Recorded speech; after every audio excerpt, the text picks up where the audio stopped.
सभी को नमस्कार, मेरा नाम अभिषेक है और आप देख रहे हैं पिछले हफ्ते के करंट अफ़ेयर के रिवीजन को। आइए शुरुआत करते हैं अपने सवालों से। तो जुलाई 2025 में GW23 1123 न्यूज़ में था, ये 2 मैसिव ब्लैक होल्स का मर्जर है। अब इन ब्लैक होल्स का मास कितना है? तो पहले का 103 सोलर मास है और दूसरे का 137 सोलर मास है। साथ ही साथ अगर दोनों का रिजल्टेंट मिला दे तो ये 225 सोलर मास के बराबर आता है। अब इसको डिटेक्ट करने वाला जो ग्रेविटेशनल वेव डिटेक्टर था, उनका नाम है LIGO, वर्गो और कागरा। LIGO का फुल फॉर्म होता है laser interferometer gravitational wave observatory. वहीं LIGO यूएसए से संबंधित रखता है, वर्गो यूके से, कागरा जापान से। तो इतनी बातें थी इस करंट अफेयर से। बढ़ते हैं अपने अगले करंट अफेयर रिवीजन में, जहाँ पर WHO UNICEF immunization report 2024 publish किया गया। यहाँ पर साउथ एशिया ने अचीव किया है अपना हाईएस्ट एवर इम्यूनाइजेशन कवरेज 2024 में, और उसमें इंडिया ने रिड्यूस किया है जीरो डोज चिल्ड्रन को 43% से। अब ऐसा हुआ मिशन इंद्रधनुष और डिजिटल ट्रैकिंग टूल्स की वजह से। अब एचपीवी वायरस में न्यूज़ में था, तो एचपीवी यानी कि ह्यूमन पापिलोमा वायरस। अब ह्यूमन पापिलोमा वायरस से सर्वाइकल कैंसर होता है, जो वुमेन में इसे देखा जाता है। अब इसके लिए जो रिस्पॉन्सिबल है वो है एचपीवी वायरस, और इसका इलाज केवल एचपीवी वैक्सीन है। अब डीटीपी भी न्यूज़ में था, क्योंकि डीटीपी क्या है? बैक्टीरियल इन्फेक्शन है, यानी कि डिप्थीरिया, टेटनस और पर्टुसिस की बात की जा रही है। और मीज़ल याद रखिएगा एक वायरल डिज़ीज़ है। अब डब्ल्यूएचओ न्यूज़ में है, तो और यूनिसेफ, तो दोनों को रिवाइज़ कर लेते हैं। तो डब्ल्यूएचओ का हेडक्वार्टर है जेनेवा के स्विट्ज़रलैंड में। 7 अप्रैल 1948 को इसका फॉर्मेशन हुआ था और इसके हेड का नाम है टेड्रोस एडेनम, जो इथियोपिया के रहने वाले हैं। वहीं यूनिसेफ की बात करें तो United nation international children emergency fund है, जिसका हेडक्वार्टर न्यूयॉर्क में है और इसकी स्थापना 11 दिसंबर 1946 को की गई थी। अब इसके हेड का नाम है कैथरीन रसल। आइए देखते हैं अगले न्यूज़ को। अगला न्यूज़ था, इंडिया का पहला रो-रो फेरी सर्विस लॉन्च किया गया था गोवा में। मांडवी नदी पर इसको ऑपरेट किया जाएगा, जो चराव आइलैंड और रिबनदार को कनेक्ट करेगा। अब गोवा के सीएम का नाम है प्रमोद सावंत, वहीं यहाँ के गवर्नर का नाम है अशोक गजपति राजू। गोवा की राजधानी पणजी है, ये बात याद रखिएगा। अब इसको डिज़ाइन करने वाली कंपनी का नाम था विजय मरीन शिपयार्ड, जो इम्पोर्टेंट नहीं है आपके एग्ज़ाम के लिए। अब प्रोसेस्ड पोटैटो प्रोडक्शन में गुजरात ने लीड किया है, यानी टॉप किया है। प्रोसेस्ड का मतलब होता है जैसे जब आप टमाटर से केचअप बना लेते हैं, तो वो एक प्रोसेस्ड फूड हो गया। शुगर केन से शुगर केन का जूस निकाल के बेच रहे हैं, वो एक प्रोसेस्ड हो गया। उसी तरह से पोटैटो से अगर चिप्स बेच रहे हैं, तो वो हो गया प्रोसेस्ड पोटैटो प्रोडक्शन। तो और भी चीज़ें बनाई जा सकती हैं, वो आप जानते हैं। तो गुजरात की कैपिटल है गांधीनगर, जिसके सीएम है भूपेंद्र पटेल और यहाँ के गवर्नर का नाम है आचार्य देवव्रत, याद रखिएगा। अब लार्जेस्ट प्रोड्यूसर इंडिया किस-किस चीज़ का है, तो ये भी याद कर लीजिए, मिल्क, पल्स और जूट का। और वहीं दूसरे उत्पादन में राइस, व्हीट और शुगरकेन, ग्राउंडनट, कॉटन दूसरे स्थान पर भारत अपना विश्व में स्थान रखता है। अगला करंट अफेयर देखते हैं, कलिंगा रत्न अवार्ड 2024 धर्मेंद्र प्रधान जी को दिया गया है। धर्मेंद्र प्रधान जी भारत के एजुकेशन मिनिस्टर हैं। इसको प्रेसिडेंट के द्वारा प्रदान किया गया है, वहीं सरला साहित्य संसद के द्वारा ये दिया जाता है। सीएम है मोहन चरण मांझी उड़ीसा के और गवर्नर हैं हरिबाबू। अब स्वच्छ सर्वेक्षण इंदौर ने 8वीं बार टॉप किया है, और ये जो रिपोर्ट आया है 2024-25 में आया है। द्रौपदी मुर्मू के द्वारा ये दिया गया है। अगर सेकंड स्थान की बात करें तो सूरत को सेकंड स्थान दिया गया है, थर्ड स्थान नवी मुंबई को दिया गया है। अगर 3 से 10 लाख की आबादी में देखें तो नोएडा को पहला स्थान दिया गया है, और 10 लाख से ऊपर की आबादी को देखें तो पहला स्थान अहमदाबाद को दिया गया है। अब मध्य प्रदेश न्यूज़ में था, तो सीएम के बारे में जान लीजिए, मोहन यादव सीएम है और गवर्नर मंगू भाई पटेल हैं। पढ़ते हैं अगले न्यूज़ पर, जहाँ पर आईएनएस नीलगिरी को चेन्नई हार्बर में पहली बार शामिल कर लिया गया है। आपको याद रखना है ये प्रोजेक्ट 17 ए से संबंधित है, और साथ ही साथ आईएनएस उदयगिरी का भी नाम रखिएगा, ये भी प्रोजेक्ट 17 ए से संबंधित है। अब चीफ ऑफ नेवल स्टाफ कौन है? तो एडमिरल दिनेश कुमार त्रिपाठी हैं। अब भारत का पहला स्टेट बन गया है जीनोम सीक्वेंसिंग प्रोजेक्ट लॉन्च करने वाला ट्राइबल्स के लिए। तो ये काफ़ी इंपॉर्टेंट सवाल है, जो आपके आने वाले परीक्षाओं में निश्चित रूप से देखा जाएगा, तो ये गुजरात है। अब इस प्रोजेक्ट को लीड कौन करेगा? तो उसका नाम है Gujarat biotechnology research centre. UK जो है लोअर करने वाला है वोटिंग एज 16। पहले से ही स्कॉटलैंड और वेल्स में 16 साल है वोटिंग एज। अब इंग्लैंड जो है पूरे राज्यों में करना चाहता है। इंग्लैंड 4 राज्यों से मिलके बना है, स्कॉटलैंड, नॉर्दर्न आयरलैंड, इंग्लैंड और वेल्स से। तो अब ये अपने पूरे एरिया में 16 साल करना चाहते हैं। अभी ये हुआ नहीं है, करना चाहते हैं। अब यहाँ की करेंसी है पाउंड स्टर्लिंग, कैपिटल है लंदन, किंग है चार्ल्स 3 और पीएम है कीर स्टारमर, याद रखिएगा। आंद्रे रसेल ने रिटायर कर लिया है इंटरनेशनल क्रिकेट से। ये वेस्ट इंडीज़ के रहने वाले हैं। अब आईसीसी की स्थापना 1909 में हुई थी। दुबई इसका हेडक्वार्टर है और जैसा इसके हेड है। बीसीसीआई की स्थापना 1928 में हुई थी। रॉजर बिन्नी इसके हेड हैं और मुंबई में इसका हेडक्वार्टर है। अब आइए आगे जान लेते हैं कि भारत ने ये अपना इंडिया का रिन्यूएबल राइज़ तो हुआ है, लेकिन ज़ाहिर-सी बात है 50% इंस्टॉल्ड इलेक्ट्रिसिटी जनरेशन कैपेसिटी होने के बावजूद भी 30% ही ये इलेक्ट्रिसिटी जनरेशन हो पा रहा है। इसके बारे में मैंने बहुत डिटेल में आपको समझा रखा है, उस वीडियो को आप जाके देख सकते हैं। चूँकि ये रिवीजन सेशन है, तो मैं इसको पूरे डिटेल में नहीं बताऊँगा, सिर्फ़ इतना बता सकता हूँ आपको कि भारत में 50% इंस्टॉल्ड कैपेसिटी है इलेक्ट्रिसिटी जनरेशन को नॉन फॉसिल फ्यूल सोर्सेज़ से, लेकिन जब उसको एक्चुअली देखा जाता है, तो वो 30% में कन्वर्ट हो जाता है।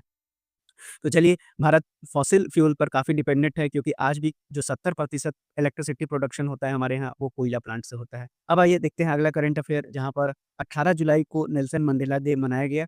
इस वर्ष की थीम है it's still in our hand to combat poverty and inequality. इतनी बात आपको याद रखना है।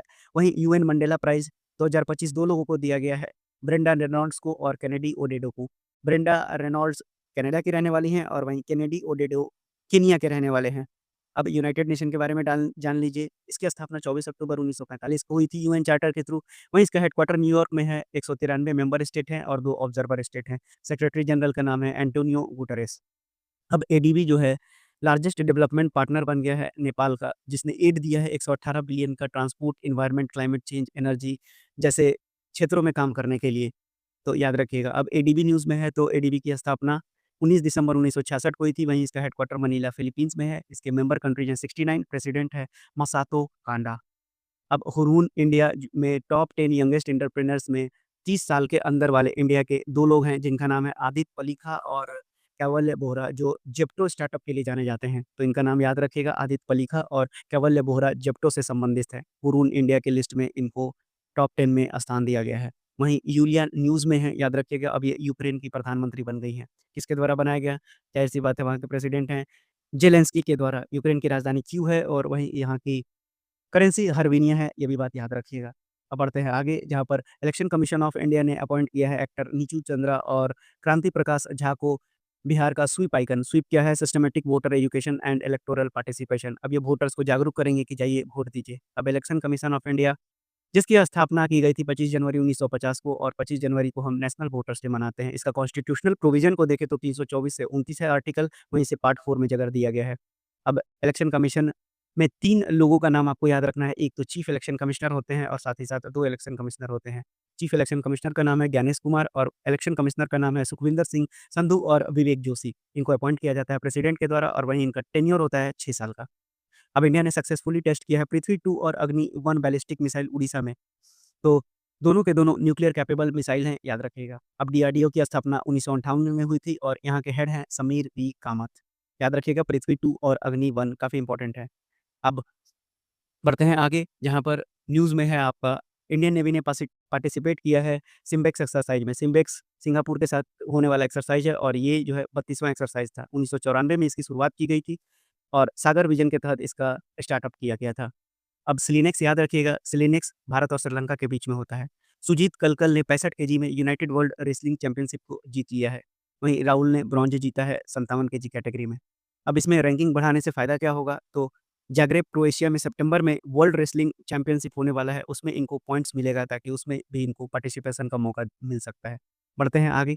अब फेलिक्स बॉमगार्टनर न्यूज़ में थे क्योंकि इनका देहांत हो गया है 56 वर्ष की उम्र में। इनको फियरलेस फेलिक्स के नाम से जाना जाता है और ये एक ऑस्ट्रियन स्काई डाइवर थे। अब बढ़ते हैं अगले करंट अफेयर की ओर, जहाँ पर मोज़ाम्बिक न्यूज़ में था। मोज़ाम्बिक में एलएनजी मिला है, एलएनजी का सोर्स मिला है। अब वो कहाँ मिला है? तो वो रोबोमा बेसिन में मिला है। रोबोमा कहाँ है और मोज़ाम्बिक कहाँ है? मैंने आपको समझा रखा है। तो ये मैप था, आप देख लीजिए मोज़ाम्बिक कहाँ पर है। अफ्रीका का एक देश है जिसका कैपिटल मापुटो है और करेंसी यहाँ की मेटिकल है। प्रेसिडेंट है डैनियल चापो और ऑफ़िशियल लैंग्वेज है यहाँ की पोर्टुगीज़। याद रखिएगा। अब एलएनजी का फुल फॉर्म क्या होता है? तो लिक्विफाइड नेचुरल गैस होता है, जो मीथेन और ईथेन का मिक्सचर होता है। तो ये बात आप याद रखिएगा। अब एक्चुअली में न्यूज़ में हुआ क्या है, ये मैं आपको समझा देता हूँ। तो मोज़ाम्बिक में एलएनजी परियोजना का जो है पूर्ण दोहन होने पर यह शेष वैश्विक कार्बन बजट का 17% खपत कर सकता है, जिसका अर्थ है कि परियोजना के उत्सर्जन से जलवायु परिवर्तन को सीमित करने के वैश्विक प्रयासों को महत्वपूर्ण प्रभाव पड़ सकता है। तो इसलिए एक तरफ तो गरीबी भी है यहाँ पर और साथ ही साथ जब यहाँ पर टोटल एनर्जीज़ और एक्सॉन मोबाइल जैसी कंपनियाँ काम करेंगी तो निश्चित रूप से कार्बन जो कार्बन का उत्सर्जन है वो तो बढ़ना ही है। तो इसीलिए पेरिस क्लाइमेट डील के बारे में भी जान लीजिए। तो 2016 में ये एक इंटरनेशनल ट्रीटी है जिसका मकसद है कि सदी के अंत तक 2 डिग्री सेल्सियस से धरती का तापमान ज़्यादा ना जाए। ये तो विनाश का तो बात है ही। बढ़ते हैं अगले करंट अफेयर पे। अगले करंट अफेयर की बात करें तो आपको न्यूज़ में थे पीएम मोदी को घाना का हाईएस्ट ऑनर दिया गया है, उसका नाम है order of the star of Ghana. Total 26 अभी तक दिया जा चुका है और नामीबिया से भी दिया गया जो order of the most ancient Welwitschia mirabilis जिसका नाम है। तो याद रखिएगा नामीबिया से इसका नाम था और घाना से। अब घाना की राजधानी अक्रा है और जो प्रेसिडेंट हैं यहाँ के जॉन महामा हैं। अब आगे बढ़ते हैं, तो आगे H2O2 न्यूज़ में था। तो S N Bose national centre for basic science जो कोलकाता में स्थित है, उसने एक नया फोटो कैटालिटिक मेथड डेवलप किया है, जिससे हाइड्रोजन पेरोक्साइड को प्रोड्यूस किया जा सकता है, जिसका यूज़ डिसइंफेक्टेंट के फॉर्म में होता है। अब इस मेथड में सनलाइट या फिर विजिबल लाइट का यूज़ किया गया था। अब ये एक इको फ्रेंडली मेथड है। तो आपको याद रखना है। अब इसमें जो टेक्नीक इस्तेमाल किया गया है वो है MODHTACOF यानी di molybdenum paddle wheel embedded covalent organic framework. इससे पहले जो प्रोसेस इस्तेमाल किया जाता था उसका नाम था एंथ्राक्विनोन प्रोसेस जो टॉक्सिक केमिकल और हाई एनर्जी इनपुट्स को लेता था। तो उसकी जगह पर अब ये काफ़ी अच्छा है, सस्टेनेबल भी है। साथ ही साथ अब मिनिस्ट्री ऑफ हेवी इंडस्ट्री ने इनिशिएट किया है ऑटोमोटिव मिशन प्लान 2037। अब मिनिस्ट्री ऑफ हेवी इंडस्ट्री कौन है? तो उनका नाम है एचडी कुमार स्वामी। अब जो विज़न है ये अलाइन किया गया है विकसित भारत 2047 से। तो ऑटोमोटिव मिशन प्लान 2047 किसके द्वारा लॉन्च किया गया है? तो हेवी इंडस्ट्रीज़ के द्वारा और एचडी कुमार स्वामी उसके मंत्री हैं। अब याद रखिएगा कि विकसित भारत है क्या? तो 2047 में भारत की आज़ादी का 100 साल पूरा हो जाएगा। तो हमारा देश की जो प्रशासन है वो चाहती है कि 2047 तक हम पूरी तरह से विकसित हो जाएँ। साथ ही साथ ट्रांसफ़ॉर्म करें रोड मैप को जो एम्फसाइज़ करता है इंक्लूसिव डेवलपमेंट, सस्टेनेबल प्रोग्रेस और एफिशिएंट गवर्नेंस को। अब अदिति न्यूज़ में है तो अदिति यानी assistance in deploying energy efficient technologies in industries and establishment. ये आप बात याद रखिएगा। अब इसको इस जो स्कीम है उसको लॉन्च किया गया है ब्यूरो ऑफ एनर्जी एफिशिएंसी के द्वारा जो मिनिस्ट्री ऑफ पावर के अंतर्गत काम करती है। अब जो स्कीम है वो सपोर्ट देगा, फाइनेंशियल सपोर्ट देगा और साथ ही साथ इंटरेस्ट में सब्सिडी भी देगा 5% माइक्रो और स्मॉल एंटरप्राइज़ के लिए, 3% मीडियम एंटरप्राइजेज़ के लिए और साथ ही साथ टेक्निकल सपोर्ट भी प्रोवाइड किया जाएगा। तो अदिति का फुल फॉर्म आपसे पूछा जा सकता है और किसके द्वारा लॉन्च किया गया है ये भी। अब मिनिस्ट्री ऑफ पावर न्यूज़ में है तो मनोहर लाल खट्टर जी मिनिस्ट्री ऑफ पावर है, वहीं जीतन राम मांझी एमएसएमई के मंत्रालय को देख रहे हैं। बीईई क्या है? तो बीईई को कॉन्स्टिट्यूट किया गया था एनर्जी कंजर्वेशन एक्ट 2001 के तहत। इसकी स्थापना 1 मार्च 2002 को हुई थी, हेडक्वार्टर नई दिल्ली और पेरेंट ऑर्गेनाइजेशन है मिनिस्ट्री ऑफ पावर। अब एमएसएमई न्यूज़ में था तो इसका भी डेफिनिशन जान लीजिए, तो इसको इन्वेस्टमेंट और टर्नओवर के टर्म में डिफाइन किया जाता है। तो अगर इन्वेस्टमेंट मेरा 1 करोड़ का है और जो आपका टर्नओवर है वो 5 करोड़ का है तो उसे माइक्रो एंटरप्राइज़ कहते हैं। वहीं 10 करोड़ का इन्वेस्टमेंट और 50 करोड़ का टर्नओवर हो तो ये स्मॉल एंटरप्राइज़ और 50 करोड़ का इन्वेस्टमेंट और 250 करोड़ का टर्नओवर हो तो इसको मीडियम एंटरप्राइज़ कहा जाता है। बिल्कुल याद रखिएगा। अब national geospatial practitioner award INCOIS को दिया गया है। अब इनकोइस है क्या? तो इसका फुल फॉर्म होता है Indian national centre for ocean information service. ये एक ऑटोनोमस बॉडी है जो मिनिस्ट्री ऑफ अर्थ साइंस के अंतर्गत काम करती है जिसकी स्थापना 1999 में किया गया है। मिनिस्ट्री ऑफ अर्थ साइंस हैं डॉक्टर जितेंद्र सिंह। अब इनकोइस का काम क्या है? तो ये प्रोवाइड करता है ओशियनोग्राफिक इन्फॉर्मेशन को, फोरकास्ट को और एडवाइजरी देता है वेरियस स्टेक होल्डर्स को जैसे कि फिशरमैन, कोस्टल कम्युनिटीज़ और डिजास्टर मैनेजमेंट एजेंसीज़ को। बढ़ते हैं अगली न्यूज़ पर जहाँ पर जितेंद्र सिंह ने ही लॉन्च किया था एनएससीएसटीआई 2.0 फ्रेमवर्क। इसका काम है कि जो सिविल सर्विस ट्रेनिंग स्टैंडर्ड है उसको बढ़ाना। तो याद रखिएगा एनएससीएसटीआई जिसकी फुल फॉर्म है national standard for civil services training institute. अब आइए बढ़ते हैं अगले न्यूज़ पर जहाँ पर अर्जुन राम मेघवाल जो कि मिनिस्ट्री ऑफ लॉ को सँभाल रहे हैं। इन्होंने शास्त्री भवन में महिला आरोग्यम कक्ष इनॉग्रेट किया है, जिससे वुमेन हेल्थ हेल्थ को बढ़ावा मिलेगा। तो बस आपको इतना ही याद रखना है। मेरे हिसाब से तो ये सवाल एग्ज़ाम में कभी नहीं पूछा जाना चाहिए। चलिए, यूनियन मिनिस्टर पीयूष गोयल ने इनॉग्रेट किया है इम्यून 2025। अब इम्यून है क्या? ये जान लीजिए।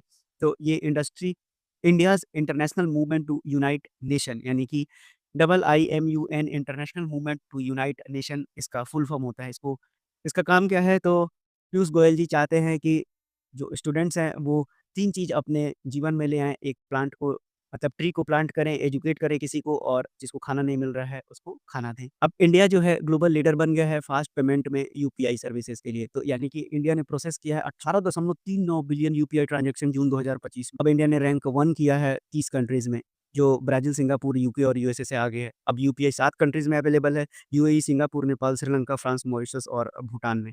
अब ये रिपोर्ट जो है आईएमएफ के द्वारा दिया गया है।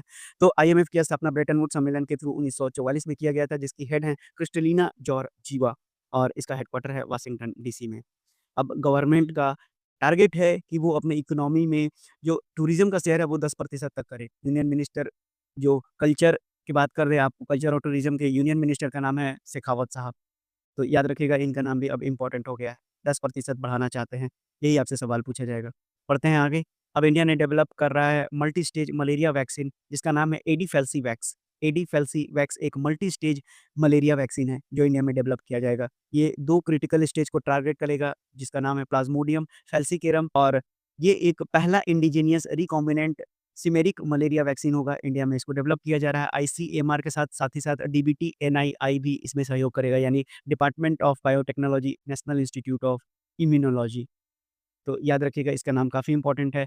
वहीं सीवाईटीबी एक नया जनरेशन इंट्राडर्मल स्किन टेस्ट है जो डिटेक्ट करेगा लैटेंट ट्यूबरकुलोसिस को। लैटेंट ट्यूबरकुलोसिस मैंने आपको समझाया था कि आपको उसका लक्षण तो दिखाई नहीं पड़ेगा, लेकिन भविष्य में हो सकता है कि आपको टीबी हो जाए, तो इसलिए उसे लैटेंट टीबी कहा जाता है। अब इसमें स्पेसिफिक एंटीजेन्स का इस्तेमाल किया जाएगा ईसैट-6 और सीएफपी-10 का। अब इसको इंट्रोड्यूस किया जा रहा है केरला में under national TB elimination programme. अब नेशनल टीबी एलिमिनेशन प्रोग्राम 1997 में भारत सरकार के द्वारा शुरू किया गया था जिसका टारगेट है 2025 तक टीबी को एलिमिनेट कर देना, याद रखिएगा। केरला जिसकी राजधानी तिरुवनंतपुरम है, पिनराई विजयन यहाँ के सीएम है, राजेंद्र आर्लेकर यहाँ के गवर्नर हैं। एराविकुलम और पेरियार नेशनल पार्क है और वायनाड सेंचुरी भी केरल में स्थित है। अब पुडुचेरी पहला बन गया है जो स्क्रीनिंग करेगा टीबी पेशेंट को अंडर फैमिली एडॉप्शन प्रोग्राम के तहत। याद रखिएगा, बस यही बात आपको याद रखना है पुडुचेरी के बारे में। अब एलन बर्गमैन जो अमेरिकन लिरिसिस्ट थे, उनका देहांत हो गया है 99 साल की उम्र में। उनसे भी ज़्यादा इम्पोर्टेंट हैं भाई साहब सऊदी अरबिया के स्लीपिंग प्रिंस, इसका नाम था अल वलीद। ये 20 साल से कोमा में थे। मैंने आपको बताया था कार एक्सीडेंट के बाद ये कोमा में चले गए थे। 2005 से कोमा में थे, अब इनका देहांत हो गया है। और इनका एक्सीडेंट हुआ था 20 साल पहले यानी उस समय पर ये 16 साल के थे। साथ ही साथ ये भी याद रखिएगा कि वीएस अच्युतानंदन जो केरला के फॉर्मर सीएम थे, उनका भी निधन हो गया है। 2006 में ये सीएम बने थे। अर्जुन ईशान ने शेयर किया है एमआरएफ एफ 2000 रेसिंग में, यानी कि दोनों जीते हैं। कोयंबटूर में इसका आयोजन किया था और ये इंडिया का प्रीमियर एनुअल मोटर स्पोर्ट है जो ऑर्गेनाइज़ किया जाता है मद्रास मोटर स्पोर्ट्स क्लब के द्वारा। अब अर्जुन पुणे के रहने वाले हैं और ईशान बेंगलुरु के रहने वाले हैं। अनाहत सिंह ने लीड किया है जो कि 17 साल की हैं, 12 मेंबर इंडियन टीम को वर्ल्ड जूनियर स्क्वैश चैंपियनशिप जो कैरो इजिप्ट में होने वाला है।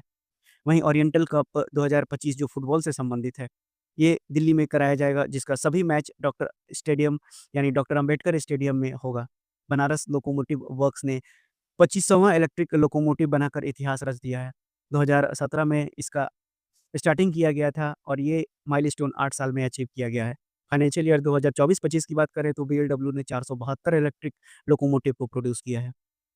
अब आइए बढ़ते हैं अगले करंट अफेयर पे। तो अगला करंट अफेयर आपका था कि इंडिया ने एंटीबायोटिक के यूज़ को जो एनिमल में यूज़ होता था, उसका रेगुलेशन को टाइट कर दिया है। कारण है एएमआर, एएमआर यानी कि एंटी माइक्रोबियल रेजिस्टेंस की वजह से। अब टोटल 37 एंटीबायोटिक्स को बैन कर दिया गया है। और अब अगले करंट अफेयर पे बढ़ते हैं जहाँ पर चाइना ने स्टार्ट कर दिया है कंस्ट्रक्शन तिब्बत मेगा डैम पर। अब तिब्बत मेगा डैम क्या है? तो ये दुनिया का सबसे बड़ा डैम बनाने जा रहा है यारलंग सांगपो रिवर पे, यानी जो ब्रह्मपुत्रा के नाम से जाना जाता है। अब ये 3 गुना बड़ा होगा थ्री जॉर्जेस डैम से भी। तो ये भी बात याद रखेंगे। अब भारत को क्या खतरा है? तो ज़ाहिर-सी बात है बाढ़ का खतरा हो जाएगा। अब बढ़ते हैं आगे। तो आप देख लीजिए कि कहाँ से निकलता है, तो ये तिब्बत से निकलता है।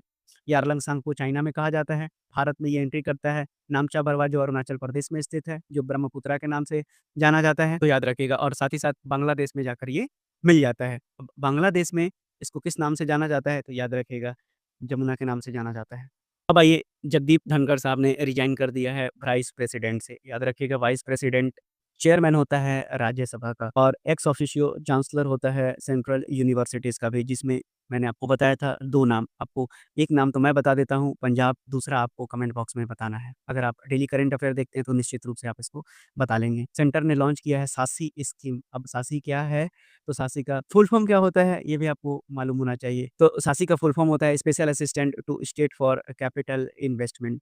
अब ये क्या करेगा? तो ये इंटरेस्ट फ्री लोन प्रोवाइड करेगा स्टेट्स को ताकि वो अपने आइकॉनिक टूरिस्ट डेस्टिनेशन को डेवलप कर सकें ग्लोबल स्टैंडर्ड लेवल पर। अब नेशनल मैंगो डे 22 जुलाई को मनाया गया, याद रखिएगा। आगे बढ़ते हैं, नेशनल फ्लैग डे भी आपको 22 जुलाई को मनाया जाता है। पिंगाली वेंकैया उनका नाम है जिन्होंने हमारे भारत के फ्लैग को डिज़ाइन किया था। आते हैं अगले न्यूज़ पे, पाई एप्रोक्सीमेशन डे 22 जुलाई को मनाया जाता है, वहीं पाई डे 14 मार्च को मनाया जाता है, ये बात याद रखिएगा। अब मेरी पंचायत ऐप जो है सिक्योर किया है WSIS चैंपियनशिप अवार्ड। अब ये WSIS चैंपियनशिप अवार्ड का मतलब क्या हुआ? World summit on the information society के द्वारा दिया गया है, जो ऑर्गेनाइज़ किया जाता है ITU, यूनेस्को, UNDP और अंकटाड के द्वारा। 20वां ये सेशन था। अब वर्ल्ड ब्रेन हेल्थ डे 22 जुलाई को मनाया जाता है, जिसकी थीम है brain health for all edges. इसकी शुरुआत 2014 से की गई थी। अब तमिलनाडु जो है हॉर्नबिल कंजर्वेशन करेगा अनामालाई टाइगर रिजर्व में, याद रखिएगा। ग्रेट हॉर्नबिल से संबंधित आपसे सवाल पूछा जा सकता है। 1 crore endangered species conservation corpus fund से दिया जाएगा इसके लिए। ग्रेट हॉर्नबिल की बात करें तो स्टेट बर्ड केरला और अरुणाचल प्रदेश का है ये। IUCN अगर स्टेटस देखें तो वल्नरेबल में है, और IUCN का हेडक्वार्टर है ग्लैंड, स्विट्जरलैंड में, जिसकी स्थापना 5 अक्टूबर 1948 को की गई थी, और इसके CEO हैं ब्रूनो ओबेरई। अब गीता गोपीनाथ जो है, इसके बारे में मैं अलग से न्यूज़ कवर करूँगा। अब चाइनीज़ के साइंटिस्ट ने टर्न कर दिया है कार्बन डाइऑक्साइड को फूड में, ये एक मेजर साइंटिफिक ब्रेक थ्रू है, याद रखिएगा। बिल ऑफ लैडिंग 2025 पास कर दिया गया है पार्लियामेंट के द्वारा। अब बिल ऑफ लैडिंग का मतलब होता है शिप पर जो भी सामान का आवागमन होता है, उससे ये संबंधित है। तो बिल ऑफ लैडिंग याद रखिएगा किससे संबंधित है? तो शिपिंग से संबंधित है। बस इतना बात आपको याद रखना है। अब जो डॉक्टर BRC हैं, यानी कि विश्वस्वरूप रॉय चौधरी, इन्होंने एक बुक लिखा है green gold the Neem pharmacy. अब इसको सीरी फोर्ट ऑडिटोरियम नई दिल्ली में लॉन्च किया गया है। तो पूछा जाएगा आपसे कि green gold the Neem pharmacy किसके द्वारा लिखा गया है? तो डॉक्टर विश्वस्वरूप राय चौधरी के द्वारा लिखा गया है। अब मेंटलिस्ट सुहानी शाह ने हिस्ट्री क्रिएट कर दिया गया है, और ये पहली इंडियन बन गई हैं जिन्होंने ऑस्कर जीता है मैजिशियन के लिए, यानी बेस्ट मैजिक क्रिएटर 2025 का इनको अवार्ड दिया गया है। नेशनल ब्रॉडकास्टिंग डे 23 जुलाई को मनाया जाता है, और याद रखिएगा इसका मोटो है बहुजना हिते। अब आगे बढ़ते हैं, आपसे ऑबिचुअरी सेक्शन का सवाल था कि जो डोयन रतन थय्यम है, इनकी मृत्यु हो गई है 77 साल की उम्र में। तो याद रखिएगा इनका नाम है डोयन रतन थय्यम। अब ये मणिपुर के रहने वाले हैं, और ये एक थिएटर आर्टिस्ट थे, यानी कि आर्टिस्ट थे, बस इतनी बात आपको याद रखना है। अब यूएन सिक्योरिटी काउंसिल ने अडॉप्ट कर लिया है रिज़ोल्यूशन 2788। किस पर है ये? तो पीसफुल सेटलमेंट ऑफ डिस्प्यूट से ये संबंधित है। यूनाइटेड नेशन सिक्योरिटी काउंसिल, जिसकी स्थापना 24 अक्टूबर 1945 को की गई थी, और यहाँ का हेडक्वार्टर न्यूयॉर्क में है। ये बात याद रखिएगा आप। अब आपको बता दें कि दीपक बागला साहब जो फॉर्मर एमडी और सीईओ थे इन्वेस्ट इंडिया के, इनको मिशन डायरेक्टर बना दिया गया है अटल इनोवेशन मिशन का। तो स्टूडेंट का सुसाइड है 7.6% है टोटल सुसाइड केसेस का इंडिया में। तो भारत ने इथेनॉल ब्लेंडिंग में टारगेट अचीव कर लिया है 20% का, जो 5 साल पहले है टारगेट से। इंडिया यूके ने साइन कर लिया है ट्रेड डील को, यानी FTA यानी फ्री ट्रेड एग्रीमेंट। अब आगे बढ़ते हैं, SBI जो है ग्लोबल फाइनेंस मैगजीन के द्वारा वर्ल्ड का बेस्ट कंज्यूमर बैंक का अवार्ड मिला गया है इसको, जो वाशिंगटन डीसी में दिया जाएगा, और एसबीआई के चेयरमैन हैं CS शेट्टी साहब।